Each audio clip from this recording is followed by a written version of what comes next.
Guys প্রচন্ড এই গরমে জীবনের একরকম ঝুঁকি নিয়ে আজকে কাঁঠাল গাছে চড়েছিলাম কাঁঠাল পাড়ার জন্য, কিন্তু ভাই শেষ পর্যন্ত সবগুলো কাঁঠাল পাড়তে পারিনি। সেটা কেন ভিডিওটি শেষ পর্যন্ত দেখতে থাকেন, বুঝতে পারবেন।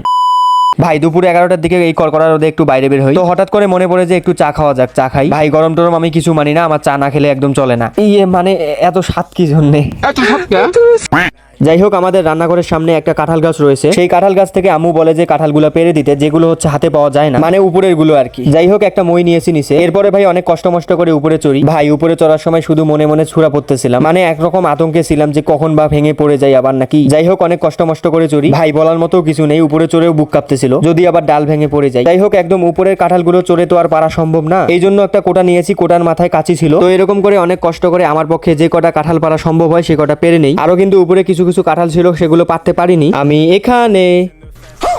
এরপরে আর কি অনেক কষ্ট করে বাট অনেক সুন্দর মতো নিচে নেমে আসি। তো ওখান থেকে একটা বড় কাঁঠাল নিয়ে বড় মার ঘরে দিয়ে আসি। এই দেখেন, এই কটাই কাঁঠাল পেয়েছি শুধু।